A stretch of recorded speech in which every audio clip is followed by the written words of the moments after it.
ഒരിക്കലും ഒരാഗ്രഹവും പ്രകടിപ്പിച്ചില്ല. ആ പരിപാടിയൊക്കെ അങ്ങ് നിർത്തിവെച്ചേരെ. ഞാൻ എന്താ പറഞ്ഞത്, പാർട്ടി എന്താ തീരുമാനിക്കുന്നത് അതനുസരിച്ച് നടക്കും. അതാണ് നമ്മളുടെ ഒരു രീതി.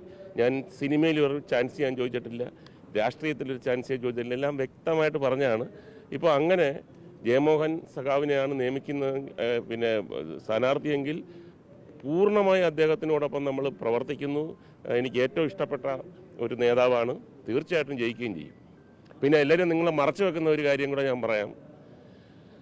ഇവിടെ ഈ കോർപ്പറേഷൻ പഞ്ചായത്ത് ഇലക്ഷൻ വന്നപ്പം പല സ്ഥലത്തും മാറ്റം വന്നെന്നുള്ളത് നിങ്ങൾക്കറിയാമല്ലോ.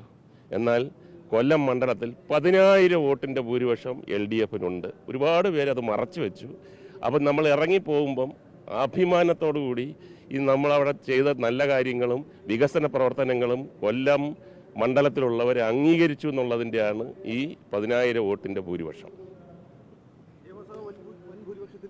തീർച്ചയായിട്ടും LDFിന് 10,000 വോട്ടിൻ്റെ ഭൂരിപക്ഷം ഇപ്പം തന്നെ ഉണ്ടെങ്കിൽ അതിനപ്പുറത്ത് ഭൂരിപക്ഷം വരുമെന്നുള്ളതിനകത്ത് എന്താ തർക്കം? തീർച്ചയായിട്ടും ഒരു ഗവൺമെൻറ്റിൻ്റെ വികസന പ്രവർത്തനങ്ങളാണ് ലാസ്റ്റിൽ കൗണ്ട് ചെയ്യുന്നത്.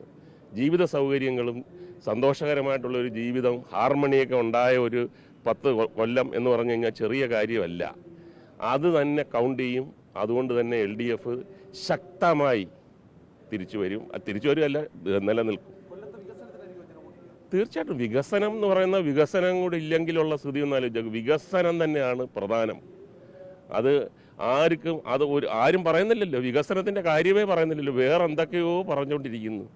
അതെല്ലാം 2-3 മണിക്കൂർ കഴിയുമ്പോഴത്തേക്ക് മാറി എവിടെ വികസനം എന്ന് ചോദിക്കും. കാണിച്ചു കൊടുക്കുക, ജയിക്കുക, അത്രയേ ഉള്ളൂ. കൂടുതൽ വാർത്തകളും വിശേഷങ്ങളും നിങ്ങൾക്ക് ലഭിക്കാൻ കേരളീയം ന്യൂസ് സബ്സ്ക്രൈബ് ചെയ്യുക. കൂടെ ബെൽ ബട്ടണും അമർത്തുക.